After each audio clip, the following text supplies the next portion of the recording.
Pues entonces el curso, para alguno que se incorpora por primera vez, es un seminario de 6 sesiones, un curso en 6 sesiones, esta es la quinta, y quedará el día 11 la conferencia de la profesora Yves Justiniani, que viene de Francia y hablará de Ortega y las vanguardias, otros artistas de la época, de las vanguardias.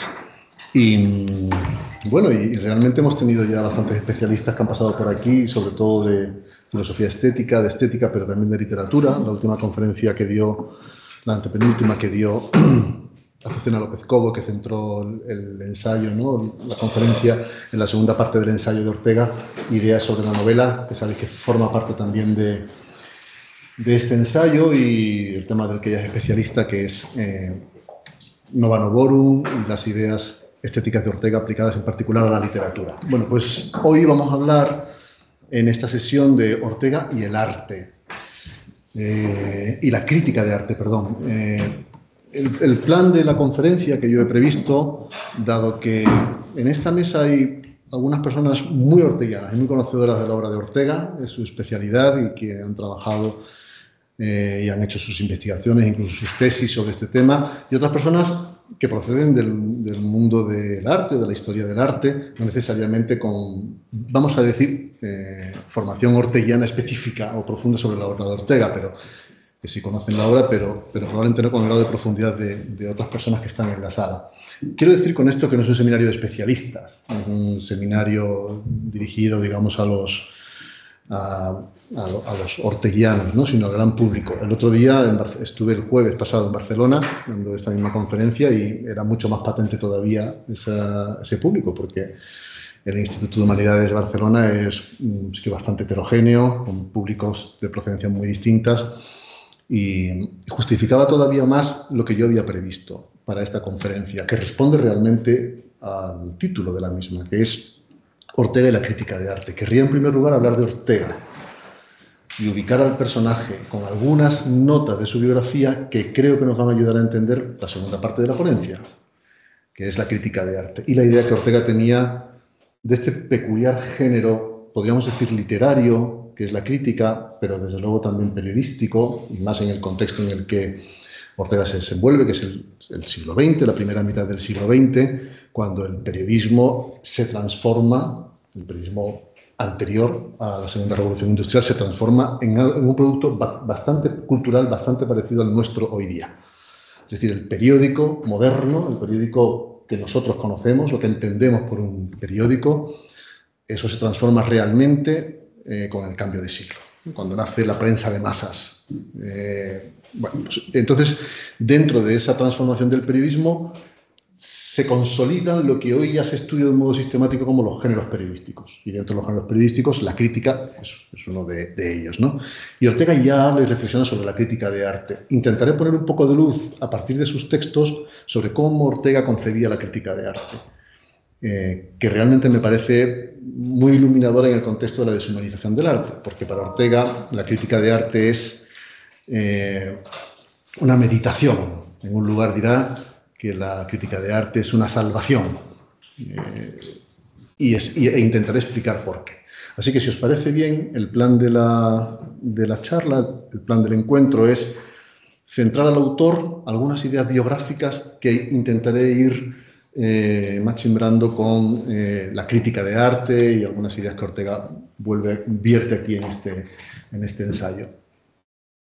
Le decía esta mañana hablando con Íñigo, preparando la sesión y el cambio de sala, que no voy a hacer una presentación con diapositivas, porque desde que escuché esta anécdota que os voy a contar, he decidido no utilizar presentaciones en las conferencias.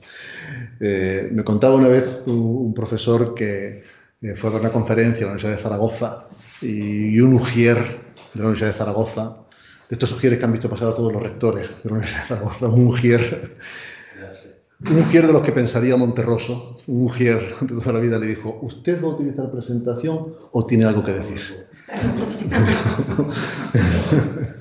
Y me pareció una pregunta bastante impertinente, pero que me hizo tomar nota. Digo, en las conferencias no pueden utilizar presentaciones.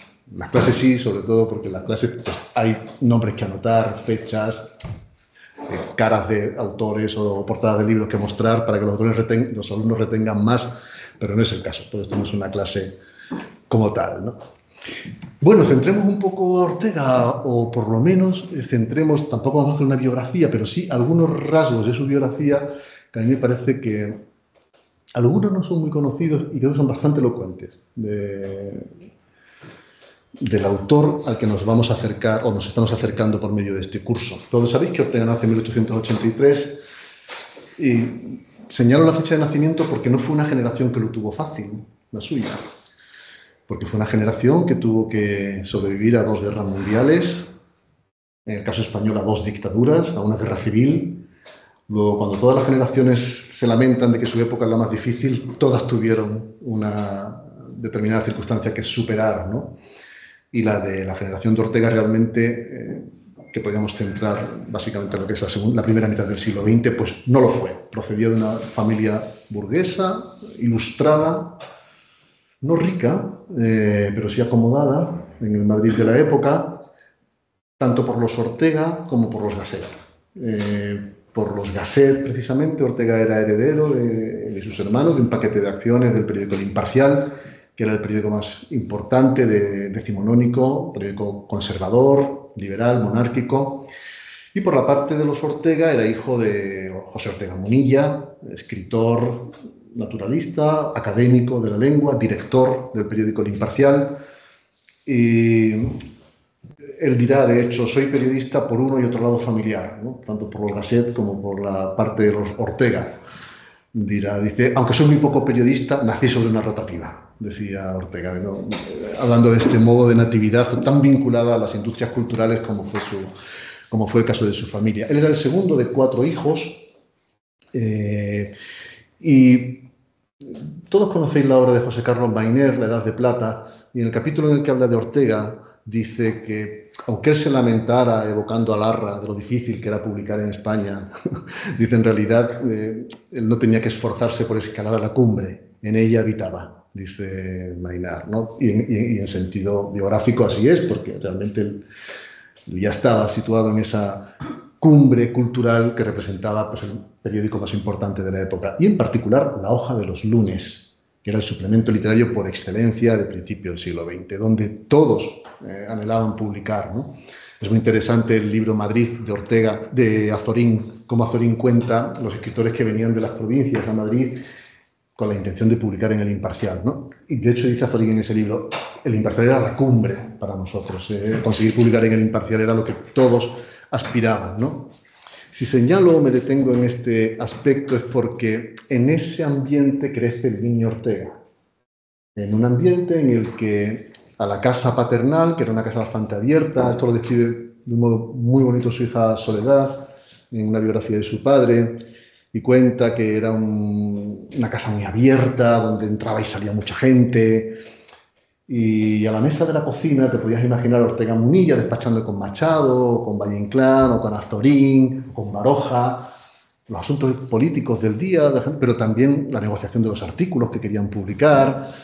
Y el niño Ortega crece en ese ambiente, rodeado de Ramiro de Maeztu, Pérez de Ayala, todos ellos, ¿no? Los que pasaban por la casa del padre Ortega Munilla. Y en ese ambiente crece el niño Ortega. Todos ellos, fijaos, a pesar de ser mayores, me refiero a la generación del 98, los intelectuales mayores, reconocen ya en Ortega este liderazgo intelectual, aun siendo más joven que ellos. No os olvidéis que Machado lo llamaba en correspondencia privada mi capitán, se llamaba Ortega. Imán de horizontes, ¿no? Dirá Juan Ramón Jiménez en el obituario. Ortega era un imán de horizontes para todos ellos, ¿no?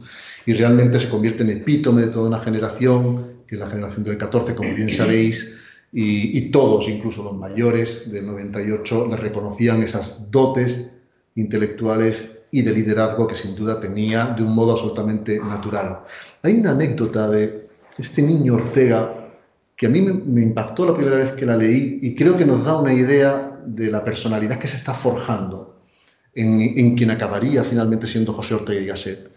Con 10 años, la familia veraneaba como solían hacer las familias ilustradas de Madrid y acomodadas de Madrid, veraneaban en el Escorial.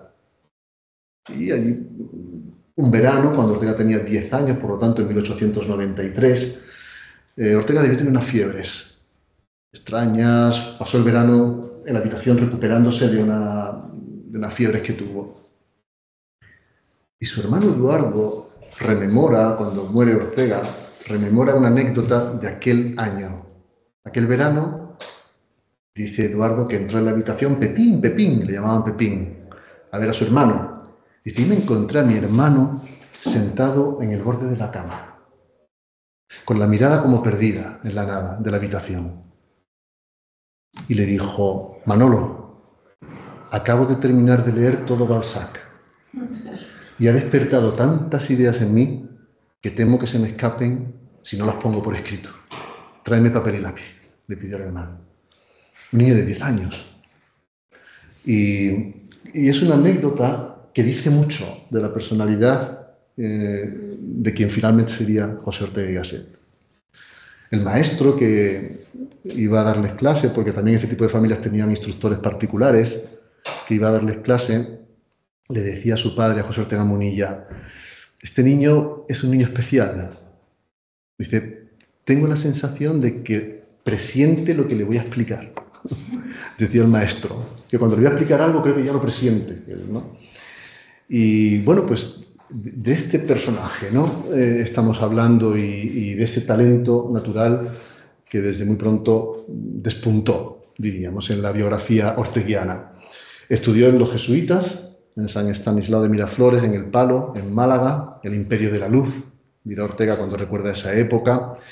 Después inició estudios de filosofía y letras y de derecho en Bilbao, en Deusto, pero en 1901 abandonaría Derecho y terminaría Filosofía y Letras en 1902, ya en la Universidad Central de Madrid. Consiguió en esa época una beca para la Junta de Ampliación de Estudios, que por cierto, paréntesis, el director era en esa época José Castillejo, que hoy día da nombre a las becas José Castillejo, de movilidad internacional, de los universitarios, de los jóvenes universitarios. Bueno, era el director de la Junta para la Ampliación de Estudios. Y gracias a esta beca, pues Ortega pudo vivir en 1905 en Leipzig, en Alemania, y en 1907 en Berlín, Marburgo. En 1911 volvería a Marburgo, ya casado, donde nacería además su primer hijo, Miguel Germán. Miguel por Miguel de Cervantes y Germán porque nació en Alemania, su primer hijo, en 1911. En esa época, por la correspondencia que mantiene con uno de sus grandes amigos, Francisco Navarro Ledesma, que moriría de modo prematuro, sabemos que Ortega estaba debatiéndose entre si tomar el camino de la filología o de la filosofía. Estaban de muy interesados en el estudio profundo de la lengua y de las etimologías. Finalmente se decantaría por la filosofía, que como sabemos fue su destino. Esta época de formación en Alemania fue determinante en lo que será después el resto de su biografía y de su carrera, de su profesión, de su actuación pública, su vida en definitiva.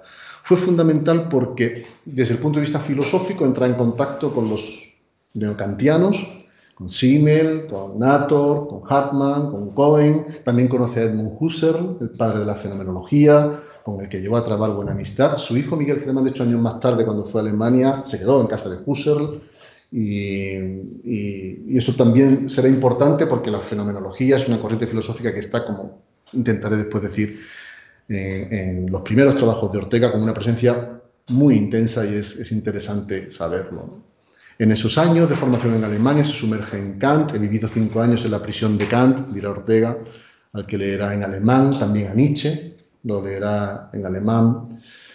También estudia con profundidad la obra de Descartes y en cierto modo, en esta época es cuando ya se configura o se prefigura el principio de la razón vital, que es la filosofía de Ortega, el raciovitalismo. Precisamente en su diálogo con Descartes, pienso, luego existo, dirá Ortega, no, porque existo, pienso. La existencia es previa al pensamiento. Y esto le consigue darle forma en lo que finalmente será para él la raíz radical, ¿no? Y como todo filósofo en busca de la raíz radical de su filosofía, para Ortega la raíz radical es la vida. Lo primero que nos encontramos como seres humanos es una vida que nos es dada sin pedir, sin hacer, que tenemos que construir, que convertir en nuestro quehacer. No tenemos más remedio que vivir, dice Ortega. No tenemos más remedio que hacer esa vida que nos es dada sin hacer. y por eso nuestra vida se convierte en qué hacer, ¿no?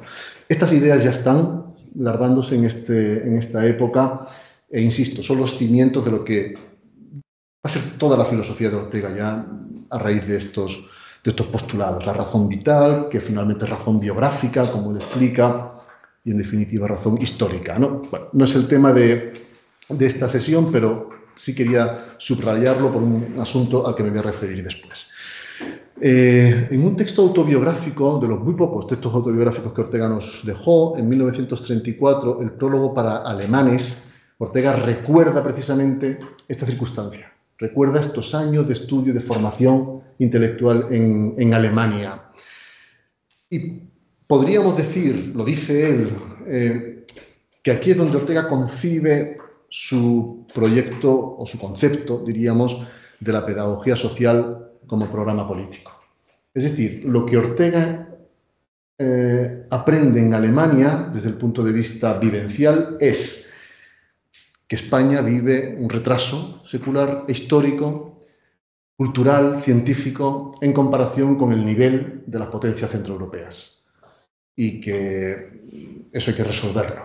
Y en el análisis de por qué España padece este retraso, le ocurre, por supuesto, como a muchos de sus compatriotas, cuyas obras conocéis, que lo que siente es dolor, ¿no? Hay un ensayo de Dolores Franco, la mujer de Julián María, que se titula España como dolor.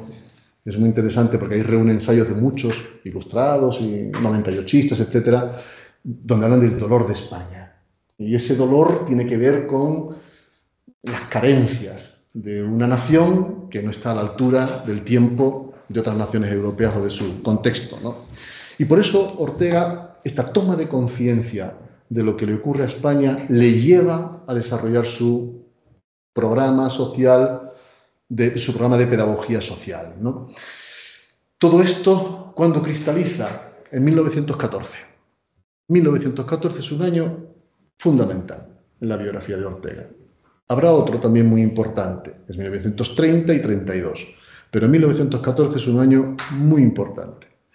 Tiene 31 años, comienza su época de madurez, nace su segundo hijo, Soledad, en esta época, y pronuncia la conferencia Vieja y Nueva Política. Este binomio viejo y nuevo está muy presente en estos años, de los años 20, la década de los 10 y de los 20 en la obra de Ortega. Este binomio viejo y nuevo sirve no solamente para hablar de la política, sino para hablar de lo que hay que superar, de la nueva generación, de los nuevos tiempos, de lo que hay que dejar atrás si queremos. En el fondo está conectado con el concepto de crisis. En este libro, que es el que da motivo a este curso que estamos celebrando, La deshumanización del arte, Ortega insiste en el significado de los artistas jóvenes, del arte nuevo, de lo que significa. Habéis visto que el adjetivo nuevo se lo pone a casi todas las realidades a las que se refiere en este libro. Y esto de nuevo quiere decir lo que es diferente de lo viejo, de lo caduco, de lo que hay que dejar atrás, y por eso señala Ortega en distintos lugares. Después vamos a leer un par de textos donde Ortega habla de lo nuevo. Pues ya en el 14, esta conferencia Vieja y Nueva Política, que es la pronuncia en el Teatro de la Comedia y es la expresión de su programa político, y ya sabéis que consiste básicamente en estos años en la superación del régimen de la Restauración borbónica. Lo que hay que dejar atrás es el régimen de la Restauración, el turismo de partidos, que conlleva una serie de males que arrastra España. Sería largo y probablemente tema de una conferencia que no es esta, hablar de esos males y qué suponía la superación de la Restauración, pero hablemos del caciquismo, por ejemplo, y de la situación en la que la mayor parte de la población española vive, el atraso en el que está sumida esta población, ¿no? Siempre que releo los textos de Ortega de esta época, ahí tenéis, por ejemplo, el editorial, el primer número de la revista España, que Ortega funda en el 15, que se titula España saluda al lector y dice, y cuenta España los propósitos de la revista España. Y cuando uno lee esos textos, los artículos de esta época, la propia conferencia Vieja y Nueva Política, para mí es inevitable acordarme de Los Santos Inocentes de Delibes, que es posterior, que es una España posterior, pero a mí sí me representa esa imagen donde hay una parte de la población que no tiene posibilidades, que sencillamente por el estado de las cosas por la estructura social que tenemos, es inaccesible a la cultura, a la educación, a un futuro más próspero. Y eso se lo mantiene el caciquismo, entre otras cosas, ¿no? Y esto es una idea muy importante en este Ortega de esta época, ¿no? Cómo dejar atrás lo viejo significa superar este estado social, esta estructura social, este estado fantasmagórico, dirá Ortega en un momento, que mantiene sumida a 3/4 partes de la población en el atraso y en la pobreza y en la falta de esperanza, ¿no? Y cree, en esto yo creo que bastante en sintonía con todo el movimiento institucionista de la época, con el espíritu del krausismo, que también es, como bien sabéis, de esta época, que la educación es el único camino. Aquí no hay otra forma que la educación, no hay otro camino que la educación. Si queremos conseguir que esta nación salga del atraso en el que está anclada, ¿no? Sumida. Esto es el Vieja Nueva Política del 14, que sabéis que es también la expresión, digamos, verbal porque fue una conferencia, pero es la expresión del programa de la Liga para la Educación Política Española. Es una iniciativa política, no es un partido político, es una cosa, un animal extraño, la Liga para la Educación, que es precisamente esto que se propone, de 1913, que es lo que Ortega se propone de ir por todos los pueblos de España, por todas las provincias españolas, a llevar este mensaje de prosperidad, de educación, de ilustración y que acabo de definir, ¿no? Fue un año muy importante también porque publica su primer libro, Meditaciones del Quijote, que para nosotros es muy importante la nota inicial que pone cuando saluda al lector, y ahora veréis por qué, porque tiene mucho que ver con el concepto de crítica de arte de Ortega, de salvación, de meditación. Meditaciones del Quijote, un libro inacabado. Si nos está viendo nuestro gran amigo Fran Martín, pues él es uno de los grandes textos que conoce de Ortega, uno de los grandes especialistas en este texto de Ortega, y él describe muy bien, como lo he escuchado en alguna conferencia, en algún texto suyo, como Meditaciones del Quijote, su libro inacabado, porque Ortega anuncia una serie de meditaciones que finalmente no se llevan a cabo. Está la meditación preliminar, la primera, pero es un libro totalmente inacabado. En cierta forma, yo creo que lo que Ortega pretendía hacer en Meditaciones del Quijote es lo que finalmente fue El Espectador. Porque realmente él mismo sabía que en España, como dijo en este prólogo para alemanes, ni la cátedra ni el libro tenían eficiencia social. En España solamente funciona el artículo de periódico. Quien quiera crear algo, dice Ortega, en España, tiene que aceptar ser aristócrata en la plazuela intelectual que es el periódico. Y esto él lo reconoce años después, cuando explica por qué su obra es una obra periodística, principalmente, por qué toda su filosofía la hace en las columnas del periódico. No fue un accidente, ni siquiera un accidente natalicio biográfico, por ser hijo de periodista y de los dueños del Imparcial, sino que realmente fue una decisión deliberada, de utilizar el periódico como órgano, como instrumento al servicio de esta idea política, de este programa político que acabo de sintetizar, ¿no? Es Meditaciones del Quijote. Ya sabéis muy bien que en la meditación preliminar es donde encontramos el gran axioma de la filosofía orteguiana: yo soy en mi circunstancia y si no la salvo a ella, no me salvo yo. Ya está ahí el núcleo de la filosofía de la razón vital, que desarrollará después en muchos textos y en muchas partes de su obra, pero ya está aquí larvado. Y también está la doctrina del punto de vista, y también está Meditaciones del Quijote, todos los principios de la fenomenología de Ortega, de la realidad patente y la realidad latente, y cómo percibimos la realidad y qué es el conocimiento. Ya está todo esto larvado aquí en este primer libro de Ortega. Durante este año del 14 trabaja en la primera empresa periodística de las más importantes que Ortega funda, que fue el Semanario España. Semanario de la vida nacional, un semanario político, con voluntad política. Este sí que era realmente el órgano político o propagandístico de este proyecto de Viaje a Nueva España. Ortega lo dirigirá entre enero y diciembre, todo un año completo. Había habido ya 2 intentos previos o iniciativas culturales previas, como habían sido la fundación de la revista Faro en 1908 y la revista Europa en 1910. El título de esta revista, Europa, tampoco puede pasar para nosotros inadvertido, porque una persona formada en Alemania, que forja este programa político precisamente en el centro de Europa, al nivel cultural y científico que él conoce en Alemania, tiene mucho sentido que Ortega llame a uno de sus medios, cuya fundación colaboró, la revista Europa. Europa ya está, en estos años previos a la Primera Guerra Mundial, la década de los 10, ya está en el programa político de Ortega como el método. De hecho, hay un lugar en el que dice Ortega, el método de hacer España se llama Europa. Y en otro lugar dirá, España es el problema y Europa la solución. Luego, este programa político tiene además esta dimensión supranacional de los Estados Unidos de Europa, de este contexto histórico y geográfico regional en el que España está inmersa, ¿no?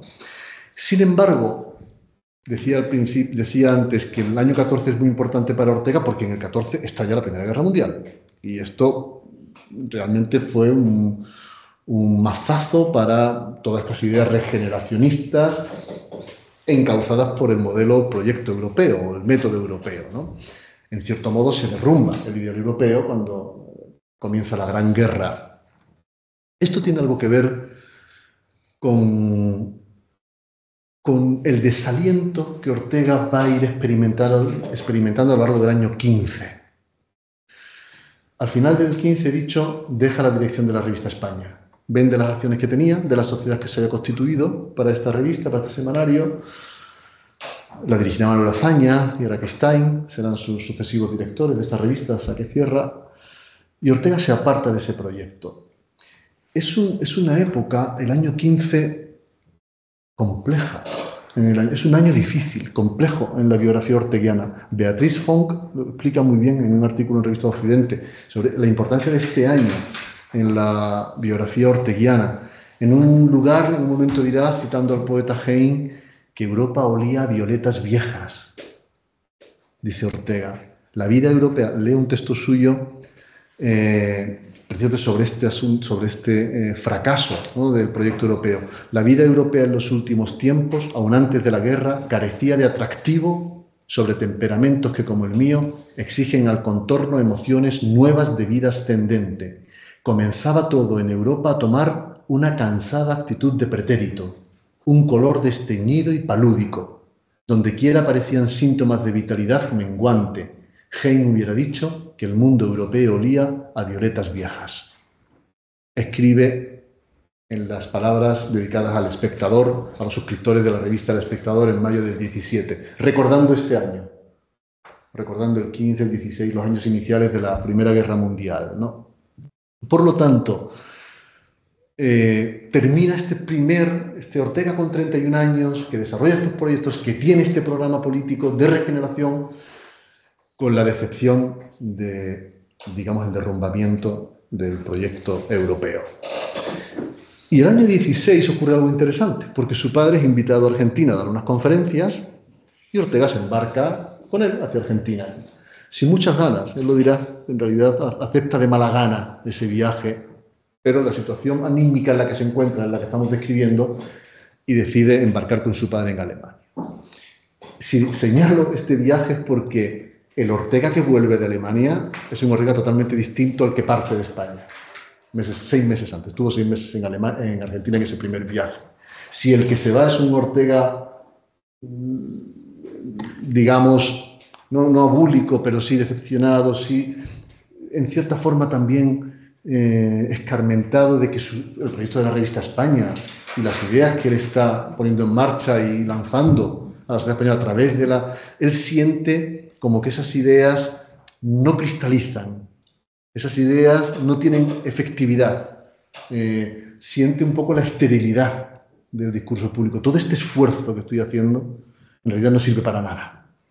Como diríamos popularmente, como que nadie le hacía caso a lo que él decía en la revista España, ¿no? Tal vez esto está también en la raíz de abandonar el trabajo que suponía para un temperamento como el suyo gestionar una revista, que realmente Ortega debía ser un pésimo gestor, ¿no? La mejor de sus empresas periodísticas que había perdido, que es Revista de Occidente, sin duda se debe a que había ahí personas al frente de la administración de la Revista de Occidente. Pero la experiencia de la Revista España debió ser bastante desalentadora para él. Insisto, al darse cuenta de que esas ideas no están cuajando, no están sirviendo para ni movilizar la masa social, ni a los jóvenes, ni a unos ni a otros, ¿no? Y todo seguía más o menos en el mismo estado de cosas. Y encima se produce la Primera Guerra Mundial, ¿no? Sin embargo, en Argentina lo que se encuentra es lo que él llamará más tarde el pueblo joven. Es decir, encuentra una sociedad pujante desde el punto de vista económico. Sabéis que Argentina a principios del siglo XX era Japón, es decir, era el principal granero del mundo, exportador de carnes y de cereales, y en un mundo precisamente en convulsión, con la Primera Guerra Mundial, Argentina tiene un desarrollo económico fantástico. Después de vino otra cosa, lo que Argentina es hoy, pero realmente a principios del siglo Ortega conoce una nación pujante, nueva, ávida de ideas, de filosofía, unos medios de comunicación muy potentes y sociedades culturales, universidades. Bueno, su experiencia es que ocupa muchas portadas. Cada vez que da una conferencia, al día siguiente es portada en todos los periódicos, y de pronto siente que sus palabras en aquella Argentina sí que cuajan. Sí que hay una sociedad ávida de escuchar ideas, que necesita filosofía, y él siente de pronto que ese influjo que recibe del pueblo joven revitaliza, de cierta forma, renueva, podríamos decir, su compromiso social, su pedagogía social, ¿no? Hasta tal punto que Ortega dirá, cuando vuelve de Argentina, dice: a partir de ahora soy Ortega el americano. Dice Ortega, ¿no? Debió volver bastante excitado de aquel viaje, ¿no? Dice en el prospecto del Espectador de aquel año, dice: el Espectador será en lo sucesivo tan argentino como español. ¿Puedo decir más? El Espectador es, y tal vez será mejor entendido, mejor sentido en la Argentina que en España. Podrá herir nuestra nacional presunción, pero es el caso que ese pueblo, hijo de España, parece hoy más perspicaz de emoción que el metropolitano. Desde que tengo uso de razón asisto al indefectible fracaso de nuestros hombres mejores, rendidos por tener que emplear sus facultades arcangélicas contra boxeadores cotidianos. Los espíritus selectos que en la península se esfuerzan por aumentar la cultura española deberían hacer la travesía del Atlántico a fin de reconfortarse. Estén seguros que allende el mar no serán confundidos y cobrarán fe en el sentido de su esfuerzo. Fijaos con qué ímpetu vuelve. Ortega en aquel año 16, creo que iba para 2 meses y se quedó 6 meses, ¿no? Le supo poco. Esto lo publica en El Espectador 2. Y tan revulsivo fue en su propia biografía y en su estado anímico este viaje, que sabéis que se embarca con Nicolás María de Urgoiti, el presidente de la papelera española, un industrial vasco, radicado en Madrid, un regeneracionista, que había asistido a la conferencia vieja en Política, había escuchado a Ortega en esa conferencia, decide fundar con él un periódico.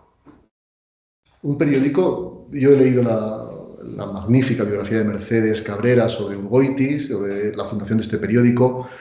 Y probablemente Urgoiti pensaba en el Times, en uno de estos grandes periódicos que ya había a principios de siglo en Inglaterra o en América, uno de estos grandes periódicos principalmente informativos, un transatlántico informativo moderno, no un periódico doctrinal de los que se hacían en España, que nada más que había artículos doctrinales, proselitistas, al servicio de los partidos o de cualquier otra facción religiosa o política. Pensaban realmente en la idea de periodismo que ya se está fraguando en estos años, ¿eh? No os olvidéis que la penny press, la prensa de masa, nace en Nueva York, en Manhattan, en esta época. Y hay dos industriales del mundo del periodismo que todos conocéis, que son William Randolph Hearst, que Orson Welles haría una película, Ciudadano Kane, basada en su biografía, y otro que a todos les suena en esta mesa, que es Joseph Pulitzer. Pulitzer era el otro gran industrial del periodismo, y hasta tal punto son conscientes de la importancia del periodismo. Esto también es tema de otra conferencia, no de esta, pero es importante hablar de las ideas, los intelectuales de la época son muy conscientes del poder que el periodismo tiene en las democracias liberales, hasta tal punto que Walter Lippmann, Ortega, en Misión de la Universidad, y otros intelectuales de la época saben que las noticias no pueden, en un régimen democrático liberal, las noticias no pueden estar en manos irresponsables. Y hay que llevar el periodismo a la universidad. La primera facultad de periodismo del mundo se funda en 1912. Es esta época. en la Universidad de Columbia, en Manhattan. Cuando vayas a Manhattan, allí en el Upper East, allí tenéis la Universidad de Columbia, ahí está la School of Journalism que funda en 1912 Joseph Pulitzer, precisamente recogiendo este sentir que había en la época de la importancia de los periódicos. Porque, como diría Walter Lippmann, en la democracia liberal el poder se traslada del Parlamento al periódico. Y estas son las ideas que todos conocen. Y en este tipo de periódico, en este órgano transformador, y que es como el riego que necesita el sistema de riego que necesita una democracia liberal, es en el que se inserta la idea que Urgoiti y Ortega tienen de hacer un gran periódico moderno. Están pensando en este tipo de periódico. Lo que tienen más a mano es el Imparcial. Así que se crea una sociedad para comprar el Imparcial. Y bueno, y se hace el intento. Y crea una sociedad. Pero ocurre un evento que no será la primera ni la última vez que le pasa a Ortega, que un artículo le cuesta su gran proyecto. Porque este proyecto regenerador que tratan de llevar, este programa político, podríamos decir, Ortega lo expresa en uno de sus grandes artículos, que es Bajo el arco en ruinas, publicado el 13 de junio de 1917. Ya sabéis que el arco en ruinas es una metáfora que Ortega utiliza para decir el Estado es un arco y todo arco se mantiene por una piedra angular. Si quitas la piedra, el arco se desvanece. Y este arco ruinoso que es España, que es el Estado español, hay que llevarlo a la ruina quitando a la piedra angular que es la monarquía. Y claro, los sectores conservadores del Imparcial se llevan las manos a la cabeza, un proyecto monárquico, pero bueno, ¿cómo vamos a quitar al rey? Lo vamos a quitar a vosotros de en medio, ¿no? Y se arruina, se viene abajo el proyecto, y Urgoiti, Ortega y todos los que le siguen en esta línea editorial abandonan el periódico, pero lejos de amilanarse, esta caída les llevará a fundar en diciembre de ese mismo año el periódico El Sol, que probablemente sea el periódico más importante del primer tercio del siglo XX, el periódico El Sol. Nace de aquí. El periódico El Sol es, en realidad, la puesta en práctica de todo este ideario que ya está en esta época. En 1922 fallece su padre, José Ortega Munilla, y es un año en el que él está muy en contacto con su padre porque está ya preparando lo que en 1923 será su gran empresa cultural, la Revista de Occidente. Y hay unas grandes conversaciones con su padre sobre cómo tiene que ser esta revista, qué forma tendrá. Ya la habían tenido en 1915 con el Semanario España y también se replican en esta época. Revista de Occidente es uno de los grandes buques insignias que permiten ejemplificar lo que era esta vocación, ¿no?, del aristócrata en la plazuela. Claridad, claridad, demandan ante todos los tiempos que vienen, decía Ortega en el saludo, en el editorial del primer número de la Revista de Occidente, ¿no?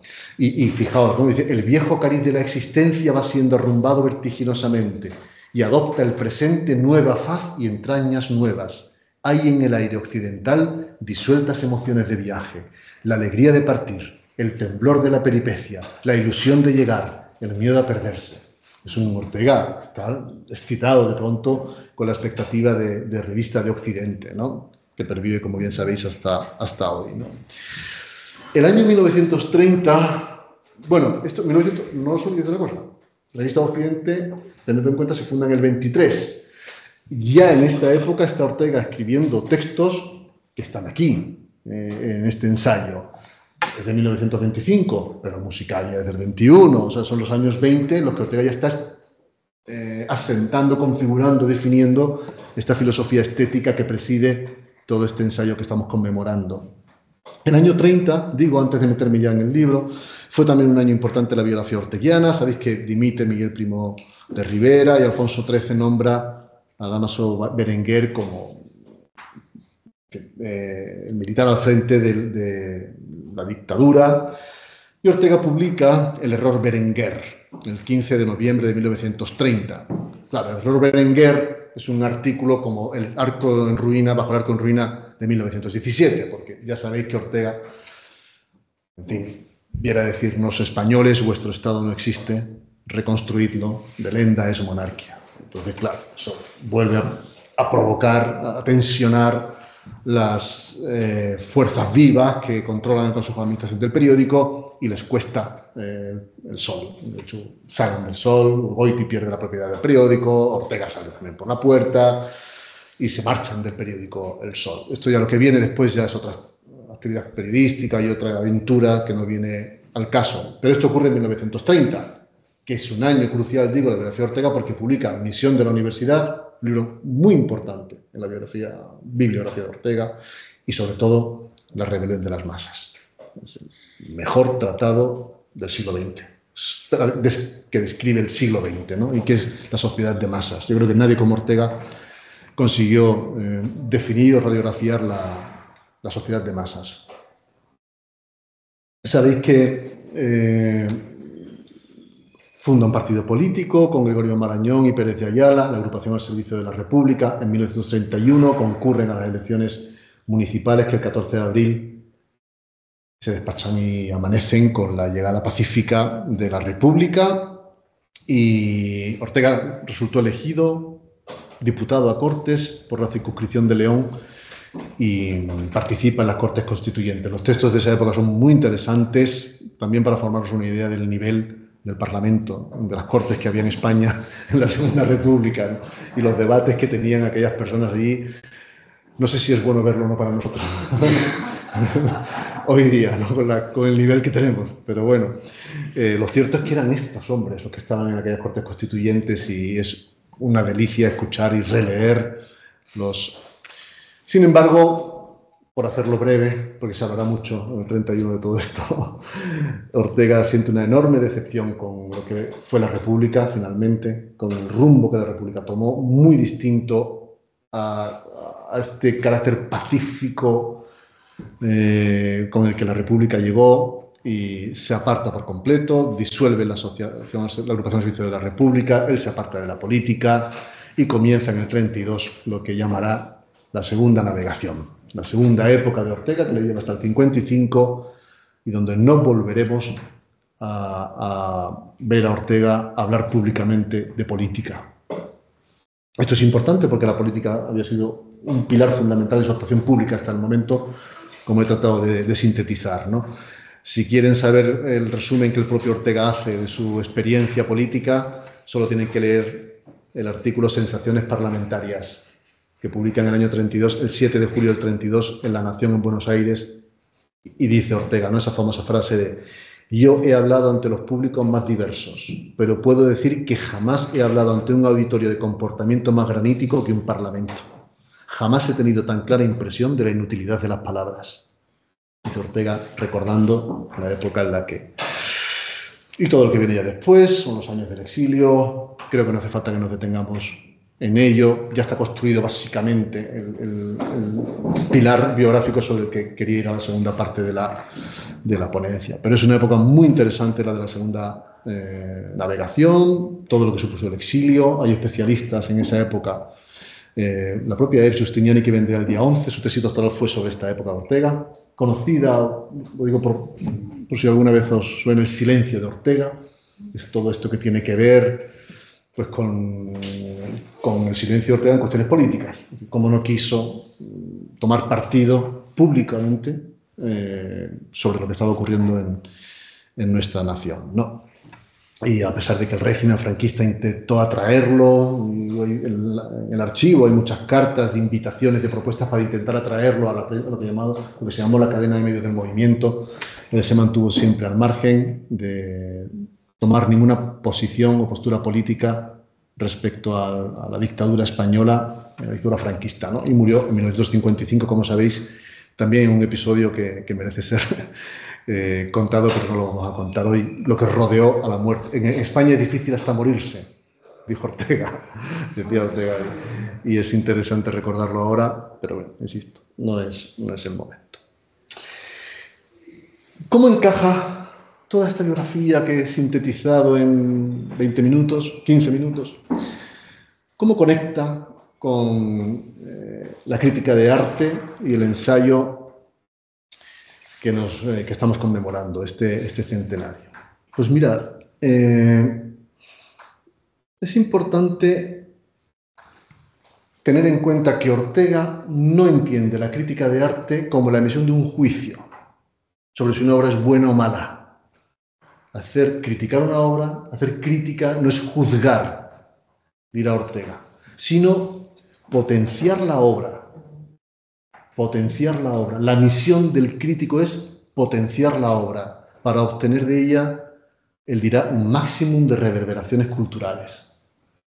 Esto, que está en Meditaciones de Quijote, en un texto, son 2 o 3 párrafos, pero creo que merece la pena que lo leamos, ya está desde muy pronto. Mirad, este texto que publica en 1909 y se titula Renan, hablando de Renan, dice Ortega: confieso no ver claramente el alcance, utilidad ni significación de esa crítica que se reduce a discernir lo bueno y lo malo.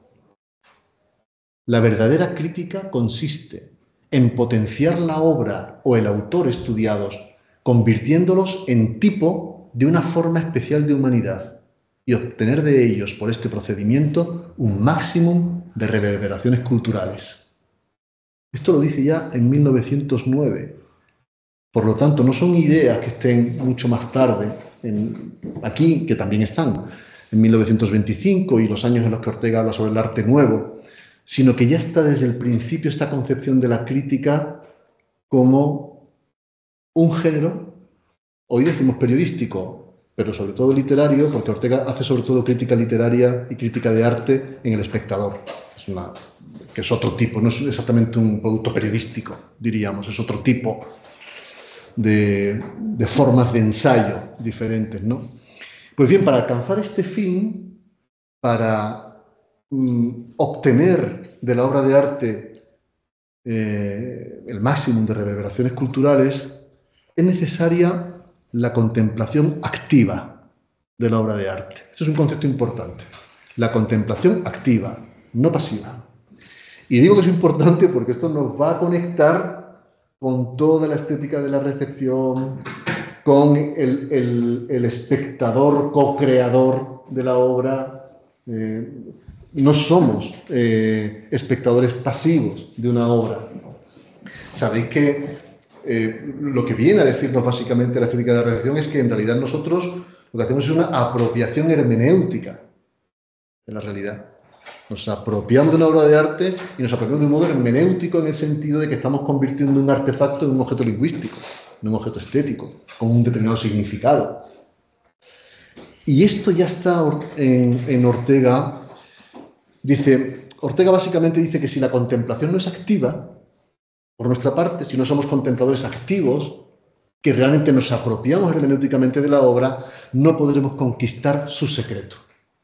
La única forma de conquistar el secreto de la obra es teniendo una contemplación activa. Hay un texto que os recomiendo que leáis, bellísimo, si os gusta el Greco, si os gusta Ortega. En 1911 lo escribe en Marburgo, publicado en la prensa de Buenos Aires. En esa época publicaba Ortega en la prensa de Buenos Aires, que se titula El Greco en Alemania. Se titula. Y dice Ortega, para que veáis cómo él lleva a la práctica esta contemplación activa. Dice Ortega, el Greco es tal vez el pintor más complicado que ha existido, el que exige una contemplación más activa, porque la pintura trata de revelarnos el secreto esencial de la forma de las cosas. Entre las formas de las cosas que abriendo los ojos hallamos delante y la esencia misma de esas formas, es decir, aquellas otras formas en que las cosas dan un máximo de reverberaciones, hay un camino infinito. Y es muy instructivo observar cómo según el arte avanza, los artistas se van alejando de las formas triviales y patentes y van sustituyéndolas por las más profundas y secretas. Cuanto mayor sea la distancia entre el cuadro y esa realidad espontánea con que las cosas se nos presentan, más difícil es aquel de comprender. Creo que es importante esto, 1911, no 1925, la deshumanización del arte. Y ya en estos textos de Marburgo, ya está Ortega hablando de la distancia que se produce entre las formas que se aparecen a nuestros ojos y el secreto que esas formas encierran. Dice Ortega, ¿qué es comprender un cuadro? Sino hacer hacia atrás el camino que el pintor hizo hacia adelante. volver del cuadro a la realidad, como el pintor fue de la realidad al cuadro. Dice, hay pintores triviales, es decir, que se mantienen en el punto superficial de las realidades. Y son claros, nada tan claro como un cromo. Por eso el cromo es el arte sumo para los niños. Lo que nuestros ojos con su mínima espiritualidad ven, eso hay al niño en el cromo. Pero el arte consiste en desarticular las formas reales, que son insignificantes, sin irradiaciones simbólicas, y articular con el material bruto de la luz, de los colores, de la piedra, de la palabra, del sonido, las formas artísticas. Me parece impresionante cómo Ortega explica en qué consiste la contemplación activa, en desarticular las formas artísticas. Eso obviamente está aquí. Hay algún fragmento que voy a leer ahora y que está aquí. Por eso insisto en la fecha, porque tanto lo de Renan como lo del Greco son de 1909 y 1911. Fijaos, por lo tanto, qué precoz o qué prematuras son ya estas ideas en la obra de Ortega, ¿no? De hecho, recordáis que en la deshumanización del arte dice Ortega, no hay nada que le moleste más que a un espíritu selecto que un museo de cera, que las figuras del museo de cera, ¿no? Porque precisamente por esta trivialidad. Como el cromo para el niño, ver una escultura del museo de cera, del museo de cera, ¿no? Pues bien, pasemos unos años de 1911 a 1914, regresemos a 1914, no desde el punto de vista biográfico como hicimos antes, sino desde el punto de vista conceptual o filosófico de las ideas de Ortega. ¿Qué encontramos en la nota con la que Ortega dedica al lector de las Meditaciones del Quijote? Fijaos, porque aquí vamos a encontrar, por esto este libro es tan importante en la obra de Ortega, vamos a encontrar lo que realmente Ortega entiende por crítica de arte. Son los párrafos iniciales, 3 párrafos en concreto, que quiero compartir con vosotros, a lo mejor los conocéis, pero me parece que nos van a dar la dimensión exacta de lo que Ortega entendía por la crítica de arte. Y después lo releemos aquí, las meditaciones, para ver estas reverberaciones de ese. Dice Ortega, bajo el título de Meditaciones, anuncia este primer volumen unos ensayos de varia lección que va a publicar un profesor de filosofía in partibus infidelium, ¿no? En tierra de infieles. Versan unos, como esta serie de meditaciones del Quijote, sobre temas de alto rumbo, otros sobre temas más modestos, algunos sobre temas humildes, todos, directa o indirectamente, acaban por referirse a las circunstancias españolas. Estos ensayos son para el autor como la cátedra, el periódico o la política, estamos en 1914, modos diversos de ejercitar una misma actividad, de dar salida a un mismo afecto. No pretendo que esta actividad sea reconocida como la más importante del mundo. Me considero ante mí mismo justificado al advertir que es la única de que soy capaz. El afecto que a ella me mueve es el más vivo que encuentro en mi corazón. Resucitando el lindo nombre que utilizó Spinoza, yo le llamaría amor intelectualis. Se trata, pues, lector, de unos ensayos de amor intelectual. Carecen por completo de valor informativo. No son tampoco epítomes, son más bien lo que un humanista del siglo XVII hubiera denominado salvaciones. Quedaos con esta palabra, salvaciones. Se busca en ellos lo siguiente. Dado un hecho, un hombre, un libro, un cuadro, un paisaje, un error, un dolor, llevarlo por el camino más corto a la plenitud de su significado. Colocar las materias de todo orden que la vida, en su resaca perenne, arroja a nuestros pies como restos inhábiles de un naufragio, en postura tal que dé en ellos el sol innumerables reverberaciones. Hay dentro de toda cosa la indicación de una posible plenitud. Un alma abierta y noble sentirá la ambición de perfeccionarla, de auxiliarla, para que logre esa plenitud. Esto es amor. El amor a la perfección de lo amado. Es frecuente en los cuadros de Rembrandt que un humilde lienzo blanco o gris, un grosero utensilio de homenaje se halla envuelto en una atmósfera lumínica y radiante, que otros pintores vierten solo en torno a las testas de los santos. Y es como si nos dijera en delicada amonestación: santificad las cosas, amadlas, amadlas. Cada cosa es un hada que reviste un hada que reviste de miseria y vulgaridad sus tesoros interiores, y es una virgen que ha de ser enamorada para hacerse fecunda. La salvación, dice Ortega, no equivale a loa ni ditirambo, que esto lo asocio con lo de decir si una obra es buena o mala. La crítica no es decir si una obra juzgarse es buena o mala. Por eso la salvación no equivale ni a loa ni a ditirambo. Puede haber en ella fuertes censuras. Lo importante es que el tema sea puesto en relación inmediata con las corrientes elementales del espíritu, con los motivos clásicos de la humana preocupación. Una vez entretejidos con ellos, queda transfigurado, transubstanciado, salvado. Va en consecuencia fluyendo bajo la tierra espiritual de estos ensayos, riscosa a veces y áspera, con rumor ensordecido, blando, como si temiera ser oída demasiado claramente una doctrina de amor. Estos párrafos, 3 párrafos que os he leído, están en el saludo al lector de Meditaciones del Quijote. Y a mí me parece que es exactamente la misma idea con la que Ortega nos dirá en 1925, en Exhumación del Arte, y en otros textos que están en este ensayo, lo que él entiende, que es la labor de la crítica. Vamos a ver cómo lo dice en este texto, que es el que estamos trabajando, y a ver si todavía, como todavía resuena lo que acabo de leer, ¿qué conexiones encontramos con lo dicho en Renan, lo dicho en el Greco y lo dicho en las Meditaciones? Los textos del 9, del 11 y del 14. Dice Ortega que la labor de crítica es de todas las faenas literarias la que exige mayor denuedo y atrae más riesgos, ¿no? De hecho, dice que el crítico de arte es como un aviador. Dice, es como un aviador. En esa época ser aviador debía ser una profesión sin duda de riesgo, ¿no? Y fijaos lo que dice Ortega respecto a la crítica de arte.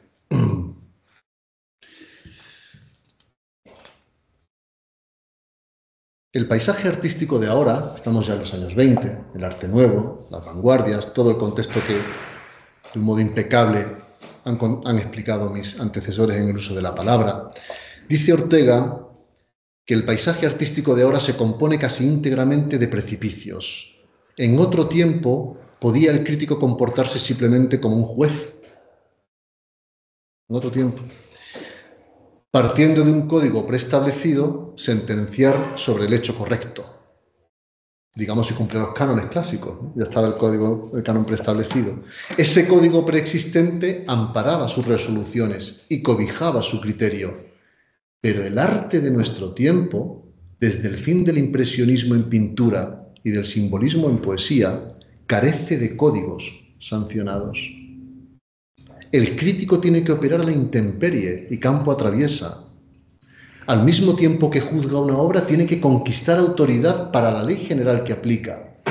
Dicen, noten ustedes que salvo en la ciencia, pasa esto en todos los demás órdenes de nuestra vida. Así, pronto hemos de asistir en toda Europa al gran espectáculo de una vida política exenta de principios vigentes. Estamos ya en la época del bolchevismo y del fascismo que después vendrá en la Segunda Guerra Mundial. Estamos ya en los años preocupantes desde el punto de vista político en Europa. Ahora diré algo de ese contexto en el que también se desarrolla esto.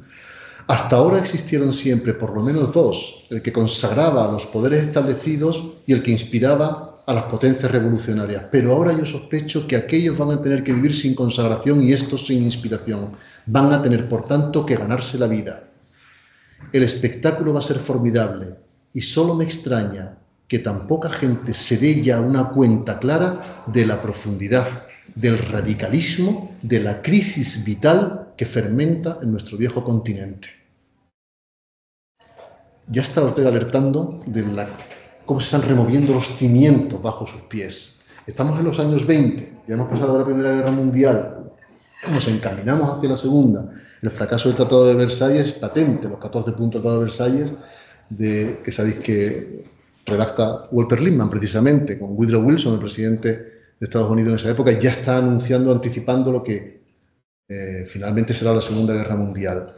Pero hay una alusión en este párrafo que acabo de leer a Ortega de la falta de cánones, de la falta de un repertorio establecido que permita interpretar cualquier realidad política, científica, artística, que esto tiene que ver, estos son los coletazos de la crisis de fin de siglo, realmente.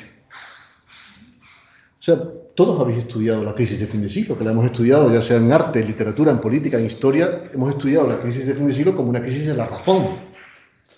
Realmente son los avances de la segunda revolución industrial las que provocan o trastocan las coordenadas espaciotemporales, que digamos que son las dos coordenadas que necesita el ser humano para proyectar su vida, en un espacio y en un tiempo. Todo eso se relativiza, no en vano la teoría de la relatividad de estos años. Todo eso se tambalea. Lo que creíamos sólido, en realidad, no lo es tanto, no es tan consistente. Y la sociedad que nace de esa segunda revolución industrial, al principio del siglo XX, es una sociedad que padece precisamente cómo la tierra se mueve debajo de sus pies, cómo lo que era consistente y sólido ya no lo es. ¿Habéis visto probablemente la serie Downton Abbey? Es una serie magnífica, preciosa, donde las haya, que bien explica estos años, Downton Abbey. Cómo las hijas del marqués ya saben que no van a heredar Downton Abbey. Los jóvenes saben que ese mundo, que Stefan Zweig llamaría el mundo de ayer, va a desaparecer. Y recordáis que, si menciono la serie, es porque esa serie queda muy bien reflejado los inventos, como la electricidad, el automóvil, las carreras de coches empiezan en esta época. Como, todos estos inventos, la penicilina unos años más tarde, ya en el siglo XX, o sea, el avance científico y tecnológico de la sociedad del momento fue absolutamente deslumbrante y tan rápido que lo que produjo fue una crisis de la razón. Como probablemente nos ocurre a nosotros hoy. Hay un paralelismo magnífico entre el principio del siglo XX y el principio del siglo XXI. ¿Qué nos pasa a nosotros si no con la inteligencia artificial, que no sabemos qué hacer con ella? Estamos todos asustados con la tecnología digital, estamos asustados sobre qué pasa con nuestros datos. Realmente no sabemos a dónde vamos a llegar, ¿no? Como se suele decir. En Downton Abbey también son las personas mayores las que se resisten a incorporar los avances. El fin de semana. El fin de semana, por ejemplo. ¿Qué es un fin de semana? Sí. El rey hablando por la radio, que ponen la radio allí en una escena, se sientan todos alrededor, les parece una vulgaridad que el rey hable por un aparato de madera. La cocinera, que no quiere utilizar la batidora, la puedo hacer con tenedor, porque quiero utilizar la batidora. Sin embargo, los jóvenes abrazan los inventos. Las hijas del marqués, el secador, que pueden moldear su cabello, los coches, ¿no? Como los entusiasman los coches. O sea que los jóvenes abrazan el mundo naciente de la segunda revolución industrial. Y los mayores están en crisis, porque su mundo desaparece, está desapareciendo, como de hecho desapareció. Y algo de eso también pasa hoy. Tenemos la tecnología genética, pero no sabemos qué hacer con ella. Nuestra razón, nuestra moral, no está preparada para saber qué hacer con ese horizonte que nos abren los avances científicos. Y eso es lo que Ortega está señalando aquí ya, en estos textos. Cuando nos dice Ortega, el espectáculo va a ser formidable, 1925. Y solo me extraña que tan poca gente se dé ya una cuenta clara de la profundidad, del radicalismo, de la crisis vital que fermenta en nuestro viejo continente. Señala en esta época. Claro, nosotros sabemos lo que pasó después, porque enseguida vino el nazismo, el bolchevismo y todo lo que ocurrió. Y en el plano estético, y en el plano del arte, dice Ortega, en el orden estético todo se ha hecho problemático. Se ha hecho problemática nuestra relación estética con el pasado. El problema, dice, es problemático el presente y es un absoluto problema el porvenir. Lo digo, dice, y sin embargo, fijaos, y ahora me retiro a otra idea de Ortega, dice, lo digo con complacencia y en sesgo optimista. O sea, Ortega no teme en absoluto este mundo que se está desvaneciendo, este mundo que se mueve bajo sus pies. Ortega abraza el mundo que está abraza la crisis. Porque la crisis es lo que venía desde el principio pidiendo Ortega, una crisis, realmente. Voy a cerrar si os parece bien, para que no...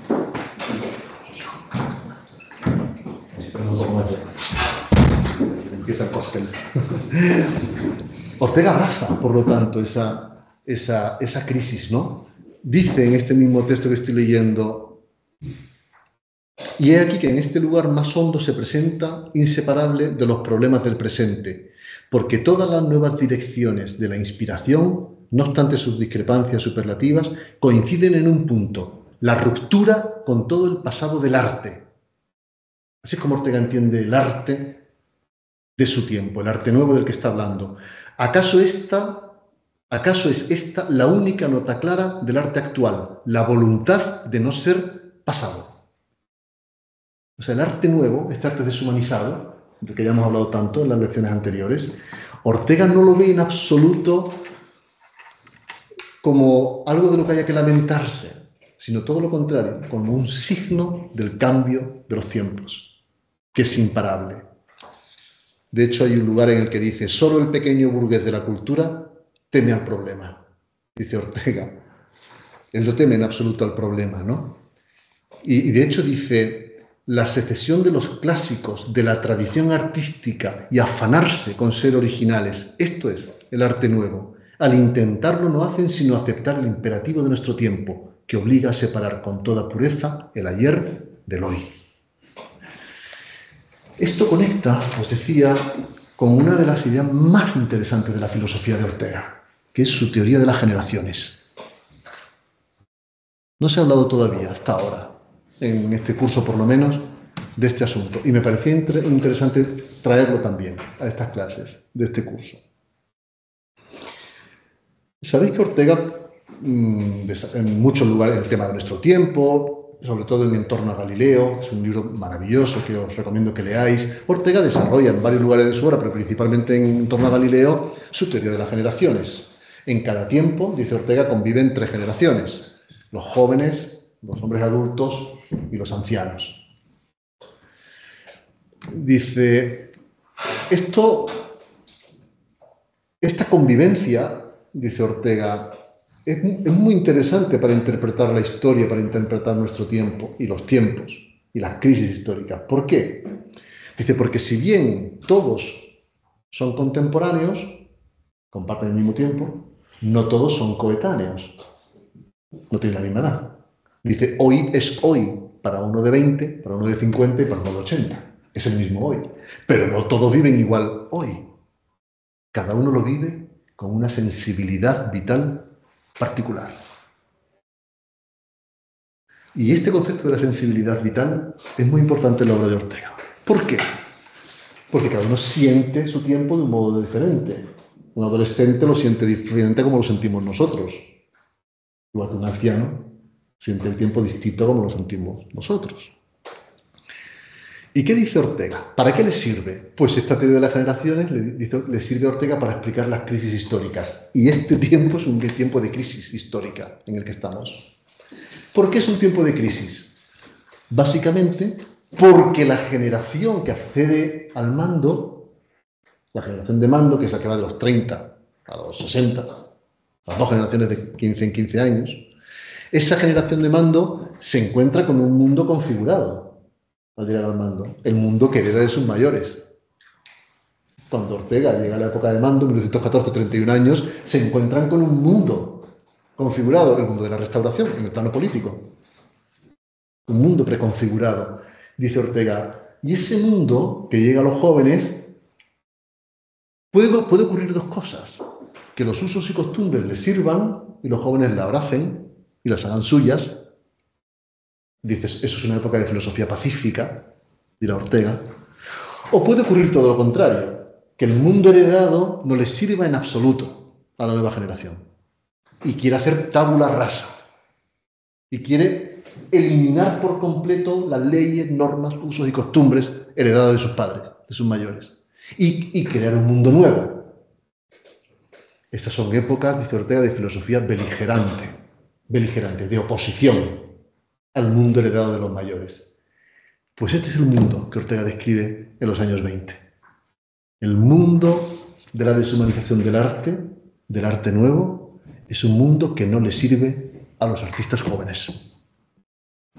No le sirve. Por eso es un arte deshumanizado. Es un arte que se deshumaniza, se desrealiza, precisamente por oposición al mundo, a la pintura romántica, al arte romántico, heredado de la generación anterior, ¿no? Que son las nuevas novelas frente al naturalismo, a las novelas naturalistas o a los pintores románticos, ¿no? Fijaos, donde dice Ortega aquí, el imperativo de nuestro tiempo que obliga a separar con toda pureza el ayer del hoy. En un texto bellísimo, no muy conocido, pero que os invito a que leáis, que se titula La verdad no es sencilla, o así lo hemos titulado por lo menos nosotros, porque es un póstumo, porque es una conferencia, en realidad son unas palabras que Ortega invitan a que Ortega las dé en la clausura de la exposición Arte Catalán Moderno, en 1926, que se exhibió aquí en Madrid. Y Ortega lo invitan a que diga las palabras de clausuras en la exposición Arte Catalán Moderno. Y entonces dice, habla Ortega ¿de qué? Pues habla Ortega del arte de los jóvenes. Dice, una exposición de arte joven es una exposición en el doble sentido de la palabra. El joven se expone y expone. Es interesante porque el joven va a ser juzgado, ¿no? Y dice, entonces se pregunta Ortega, ¿por qué no contentarse ante las nuevas obras de arte con decir que no gustan? Dice, hay dos maneras de no gustarnos un cuadro. Y aquí establece su clara dicotomía. No nos gusta porque entendemos de arte y no nos gusta. Y no nos gusta porque no lo entendemos. Dice que es lo que suele ocurrir actualmente con el arte nuevo. La mayor parte de la gente que dice que no me gusta el arte contemporáneo es porque no entiende. Dice, lo que quiere decir es que no lo entiendo. Y como el cuadro te humilla, porque no lo entiendes, reaccionas violentamente contra él. Habitualmente diciendo, esto lo puede pintar un niño. Dice mucha gente del arte contemporáneo, porque no entiende el concepto de arte, ¿no? Dice, el juicio más que juicio se vuelve insulto, dice Ortega.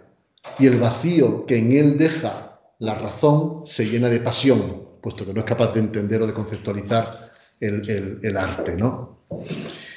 Y entonces, en este texto de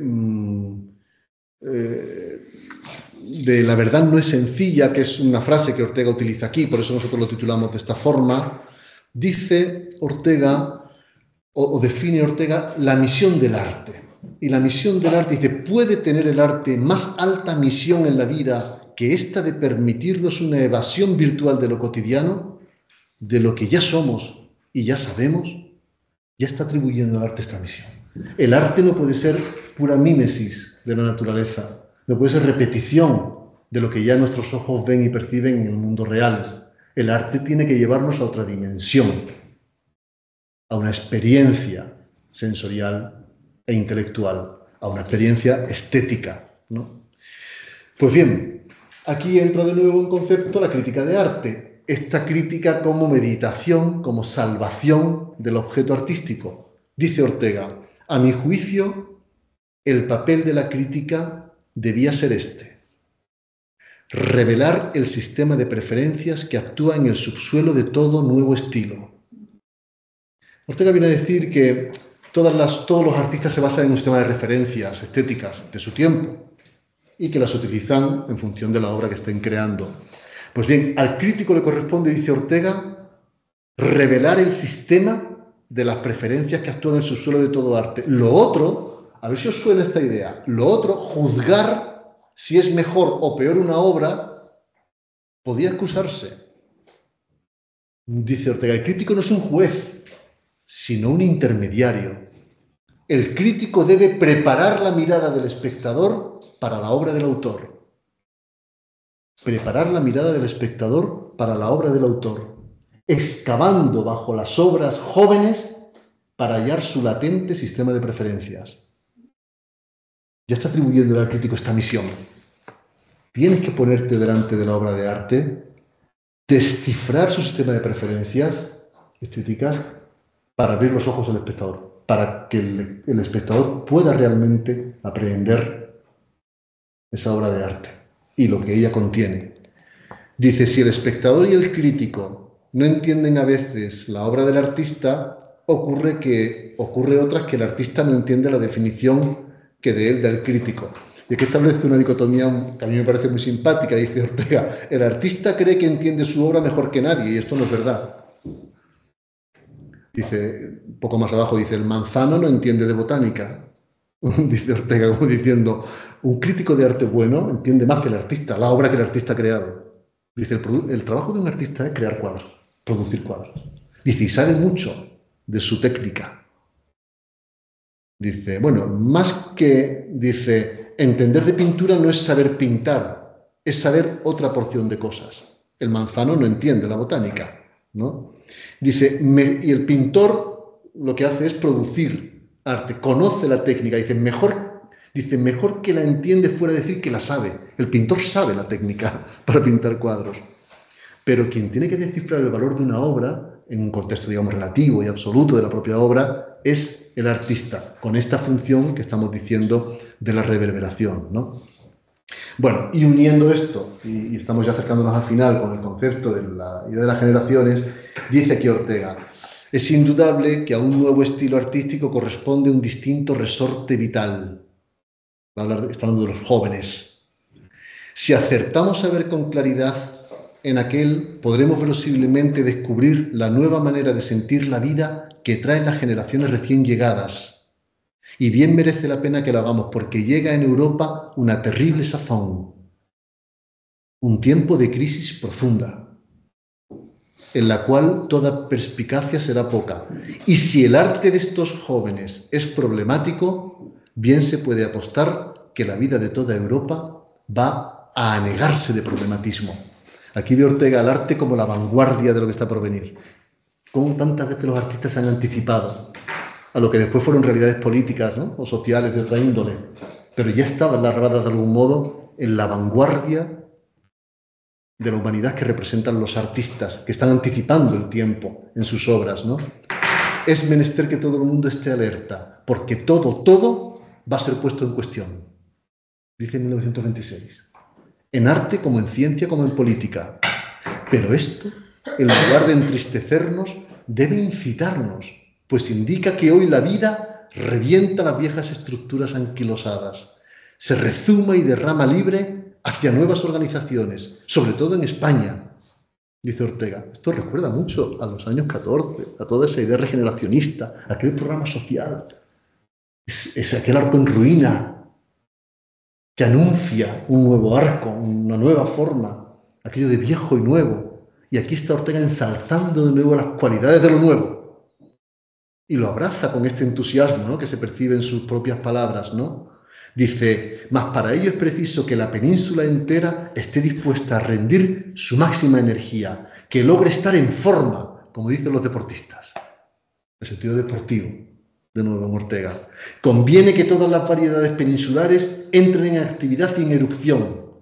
Y fijaos lo que dice aquí, catalanes y astures, castellanos, andaluces y vascos, que haya entre ellos vivaces canjes y corrientes, confluencias y combates.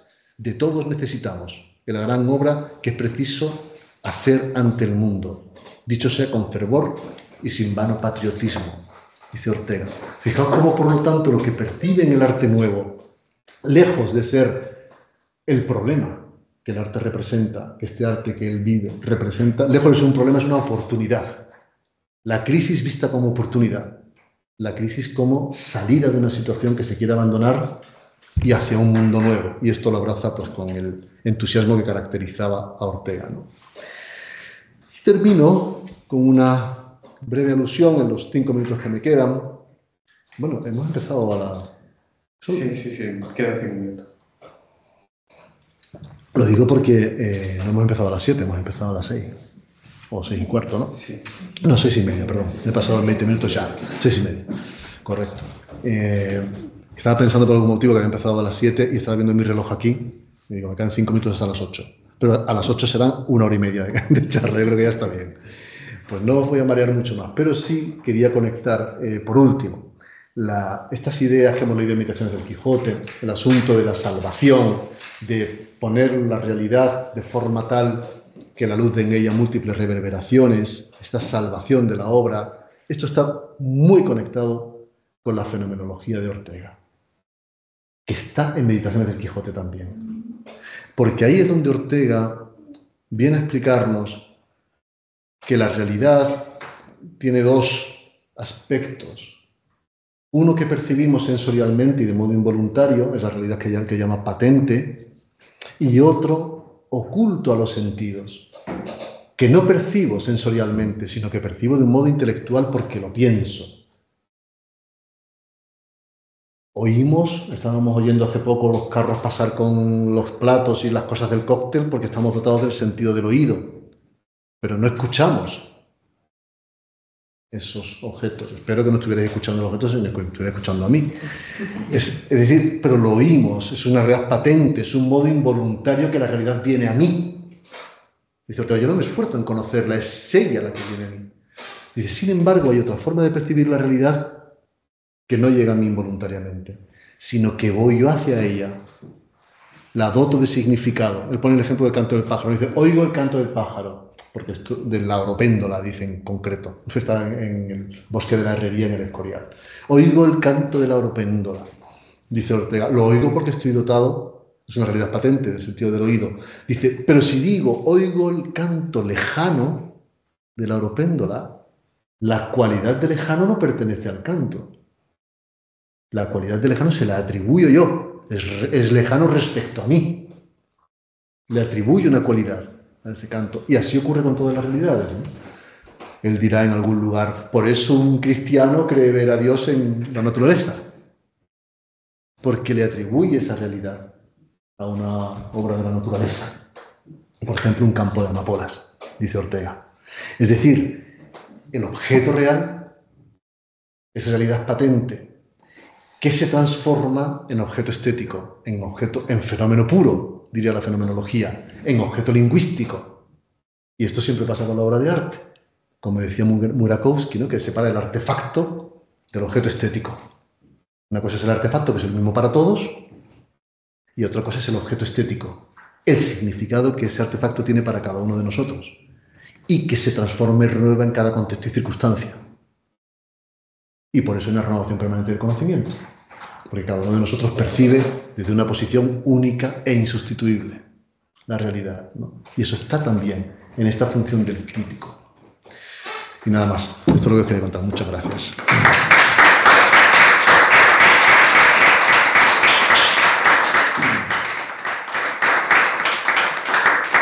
Bueno, Íñigo, no he dejado tiempo para ninguna pregunta, me parece, a no ser que estéis cansadísimos o si queréis comentar algo o que dialoguemos o que me planteéis cualquier aclaración. Prometo ser breve en las respuestas. Yo solamente quería hacer un comentario, precisamente, bueno, en otro de los textos, no recuerdo cuál es, de Ortega sobre la crítica de arte, llega incluso a decir que el crítico es amante, que es muy bonito, ¿no? Esto que has aludido al principio del amor. Y yo hay una práctica que hago con los alumnos en la educación cultural, es precisamente comparar la visión del crítico por parte de Clarín y por parte de Ortega. Y entonces, vamos, Clarín es un crítico con el crítico de la época. Y hay unos textos de Clarín, y yo os recomiendo muchísimo, que es todo lo contrario de lo que dice Ortega, que es una carta a Jerónimo, no sé quién era Jerónimo, no sé si es un personaje que se ha creado, en donde define cómo es el crítico del siglo XIX.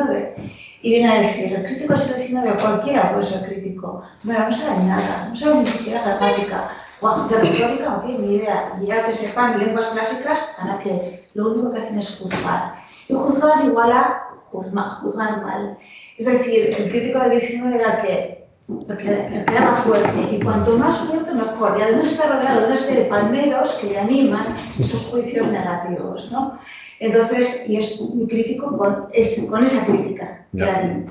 Y claro, luego llegan los textos de Ortega, que es cuando habla de todo esto, ¿no? El crítico tiene que potenciar el arte, tiene que ser, sacar la esencia del arte, la verdad del arte, que recuerda muchísimo, por cierto, a lo que dicen también algunos de los mejores críticos ya actuales o en finales del siglo XX, ¿no? A Auden o a Tom Wilson, que para él la función de la crítica es exactamente la misma. Vamos, sencillamente ese comentario que cuando estás hablando de esto me he acordado perfectamente de esta comparación y este cambio, y es cuando, bueno, pues para Clarín el crítico entonces será juez, y para Ortega el crítico debería ser amante, ¿no? La crítica negativa frente a la crítica afirmativa, o la crítica afirmativa de Ortega. El contraste es precioso, y también pues, por la propia época, por lo que estás comentando, por el propio arte que se juzgaba en cada época, ¿no? Es que es totalmente, Margarita, como lo estás diciendo, porque en realidad la frase de Ortega es: el crítico, más que juzgar las cosas, el amor intelectualis, el método del amor intelectualis, dice Ortega, más que juzgar las cosas, tratar de comprenderlas. Acercarse a las cosas para intentar comprenderlas, no juzgarlas, sino comprenderlas, ¿no? Y eso está justamente en lo que tú estás diciendo. A mí me recuerda mucho, es como Ortega describe la función de la crítica, me recuerda mucho a lo que Gadamer, en su libro Verdad y Método, describe como fusión de horizontes, el concepto de fusión de horizontes. Dice Gadamer, la obra ha sido creada en un contexto histórico determinado, el que sea, que no tiene por qué ser el contexto histórico del espectador o del lector. Ahí dice Gadamer, sea consciente o no el lector, hay un salto histórico entre la época de la obra y la época en la que él se encuentra. Nosotros leemos hoy el Quijote, y seamos conscientes o no, nosotros leemos el Quijote desde el siglo XXI, y una obra del siglo XVII en su contexto no significaba lo mismo a lo que significa el siglo XXI. De hecho, parece que somos nosotros los que le hemos encontrado explicaciones al Quijote que el pobre Cervantes no le quiso dar, porque lo que quería era llegar a final de mes y ridiculizar las novelas de caballería. Pero para nosotros es un tratado de antropología, al parecer el más importante que se ha escrito en la historia de la humanidad. Pero todo esto es nuestra apropiación hermenéutica de esa realidad. Para nosotros es esto, el Quijote. Y dice Gadamer en La fusión de horizontes, dice, el crítico debe asegurar que esa recepción es correcta, explicar el salto histórico que hay temporal entre la obra y el momento de recepción de esa obra. Esa es la función del crítico, conseguir que se fusionen esos dos horizontes temporales, espaciotemporales históricos. Y eso coincide bastante, creo yo, con lo que Ortega dice, ¿no?